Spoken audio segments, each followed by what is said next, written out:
Channel Sports Central will be over a college football game preview and prediction on a big matchup coming up here in Week 7 of this 2021 college football season. And it'll be over the Nebraska Cornhuskers and the Minnesota Golden Gophers. Huge matchup for each of these teams heading into Week 7.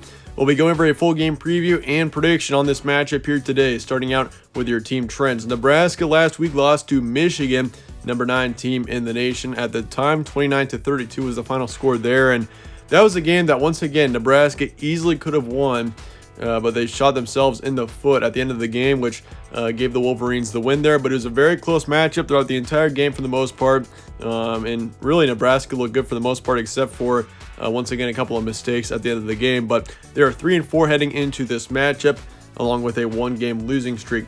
As for Minnesota, they beat Purdue on the road 20-13. They are 3-2 with a 1-game winning streak heading into this matchup. Game will be on Saturday, October 16th, Minneapolis, Minnesota. So the Golden Gophers are your home team in this matchup.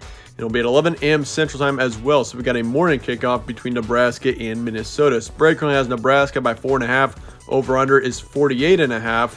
And your ESPN FPI is going Nebraska here at 59.7%. So Nebraska, not too surprising, is favored in this matchup. I mean, Nebraska overall, they've played 7 games so far this season. Minnesota's played 5. So obviously Nebraska's got a little more experience playing as a team so far this season with 7 games, which does give you an advantage. So do keep that in mind. But also, I mean, looking at Nebraska's schedule, this is a football team that very easily could be a one-loss team right now. I mean, of course, if you look at their schedule, which we'll get to in a little bit, I mean, they've played a lot of close games and they've had a lot of close losses, most of which are based off of one bad play by Nebraska. So this is a football team that physically, I would say, is one of the best in the Big Ten. However, mentally, they make too many mistakes to be a contender in the Big Ten, which is a big problem, obviously. But for Minnesota, I mean, inconsistency is the main issue for Minnesota heading into this game. But series history, Minnesota leads at 34-25. Your win streak is Minnesota by 2. Golden Gophers have won the last 2 matchups here in this series. And in the last 5, Minnesota leads at 3-2 as well. So in recent history, Minnesota has been the more successful team in this matchup. Stat comparison for this game, Nebraska's got 31 points per game, 17 points allowed, 270 pass yards a game, 223 rush yards, and then for yards allowed, 208 passing, 133 for rushing. As for Minnesota, 24 points per game, 19 points allowed, 141 pass yards a game, 192 rush yards, and then for yards allowed, 230 passing, and then 77 for rushing, which it's been very surprising seeing Minnesota struggling in the passing game so far this season. I mean, you got a great quarterback in Tanner Morgan. I mean, he was a great quarterback in 2019 and, of course, in 2020. His stats weren't as good, but this season, I mean, I expected him to bounce back, potentially be one of the best quarterbacks in the Big Ten for sure, but we just have not seen that yet, and it's been unfortunate for this Minnesota football team not having a quarterback that has been doing well with passing. So, but rushing-wise, 192 rush yards a game, which isn't a terrible stat there, without a doubt. Here are your previous matchups as well for each of these teams. Of course, once again, Nebraska. This is a football team that has lost all 4 of their games by close margins, and 3 out of 4 of those losses were actually, I mean, they weren't terrible losses. Nebraska lost to Michigan by 3, number 9 team in the nation. Michigan State is now a top 10 team in the nation. They lost to them in overtime, which that should not have been a loss there. I mean, Nebraska had that game in the bag until a shanked punt there at the end of the game. And, of course, they lost to Oklahoma by a touchdown. So all 3 of those games were winnable games. They lost to Illinois in Week 0 as well, which is still a baffling loss. And it is very unfortunate that they lost that game because, I mean, if Nebraska and Illinois played each other now, I think we'd see a different turnout. But for Minnesota here, they beat Purdue 20-13, lost to Bowling Green of all teams. That should not have been a loss. I mean, Bowling Green last year in 2020 was probably, I'd say, the worst team in the FBS. I mean, Bowling Green and UMass were your 2 worst teams in the FBS last season. So, I mean, for Bowling Green to go into Minneapolis and get a win like that against Minnesota, that's pretty unacceptable out of the Golden Gophers, especially if you want to make a bowl game. But previously, they beat Colorado 30-0, shut out the Buffaloes there in their place, which wasn't a terrible game. I mean, Minnesota looked pretty good in that matchup.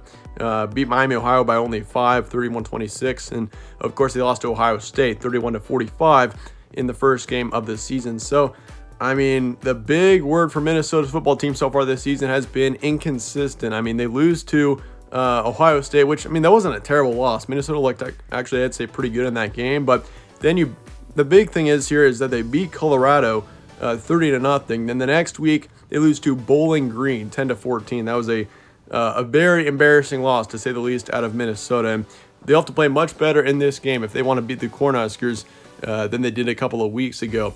Some key points for this one, of course, Nebraska being 3-4 heading into this matchup. Doesn't look too good, but the record, it doesn't show the talent of this football team. I think Nebraska is a very talented team. Adrian Martinez is playing as well as he ever has. But the problem is, I mean, he's got such a major influence on this football team. Like, if you look at him back a couple of seasons ago when he had a great year, I mean, Nebraska wasn't a terrible football team. The past 2 seasons, he hasn't played very good, and Nebraska has been pretty terrible. And then, of course, if you look at this season, he's probably played his best football. And even though they're 3-4, I mean, Nebraska, this is the best team I think that we've seen in a few years. But just the record has not shown it so far. I mean, defensively, this Nebraska team, this is the best defense I've seen out of the Cornhuskers in at least a decade. I mean, it's been a while since Nebraska's defense has been this good, and that's the main thing that's good about this Nebraska team. That's what's holding this team up, is their defense. I mean, offensively, Nebraska is just, their offense is not quite there yet. I mean, Adrian Martinez is a great quarterback, but he makes too many mental errors. Like, if you look at the reason why Nebraska lost to Michigan this past weekend, Adrian Martinez fumbled the ball on their side of the field, I think with like 3 minutes to go. I mean, you can't do that if you expect to win a football game. Like, you could have driven down the field and potentially kicked a field goal to win the football game, and Adrian Martinez ended up fumbling it. So that was unfortunate seeing that happen for Adrian, but of course, I mean, he's still an outstanding quarterback. He can run the ball, and overall in high pressure situations, I mean, he's not bad, but obviously those mental errors are really what get to Nebraska at the end of the day. But for Minnesota here, this team has got talent once again, but they're just inconsistent. They're going to need a solid game here from start to finish. I mean, you can't give up a couple of touchdowns at the start of this football game and expect to come back, especially against a very talented Nebraska defense. Tanner Morgan, I mean, he's been better. I mean, he's been much better a couple of years ago, especially this season. I mean, it's been a different story. I mean, Tanner Morgan, we've seen his potential. We've seen how high he can get to, but once again, it's just been a tough season for him so far, but he does have potential. That's the thing for Minnesota. And obviously, one thing that helps Minnesota here is that they're the home team. Nebraska on the road has had a few just brutal performances. Like, we saw them on the road in Illinois a few weeks ago. Well, that was the first week of the season, which was, I mean, this football team is night and day better than they were in week 0, without a doubt. But, I mean, Nebraska's had trouble in road games. Michigan State was a road game. Oklahoma was a road game. Illinois. So, I mean, obviously, you've seen a couple of tough road performances so far this season. But, I mean, Nebraska, you got to play better in this game. I mean, if you're going to get a road win, you got to play solid from start to finish. So, it should be an interesting one here, without a doubt. It should be a close game. But let's get to the prediction here: Nebraska and Minnesota. I'm going to go Cornhuskers here by 1. It is going to be a close game. We're not going to see a blowout like Nebraska had a couple of weeks ago against Northwestern. I mean, it's going to be close from start to finish. But I'm going to give the Cornhuskers the win here, 24-23. Probability, Nebraska 55%, and your over-under, of course, is 48.5. I'm taking the under just slightly for this game. I mean, Nebraska, we've seen the potential out of this football team. Like a couple of weeks ago, they beat Northwestern 56-7, which was a solid team win. I mean, Nebraska looked great in that game, and overall, I think this team can do it again. But, I mean, on the road, we have not seen Nebraska perform very well. So I'm going to be cautious here and just give them a 1-point win. But a win's a win here for Nebraska. They get the win here at 24-23. But let me know your thoughts and comments below on this game, and I appreciate you guys all watching. As always, stay tuned for more from All Sports Central. I'll see you guys all in the next one.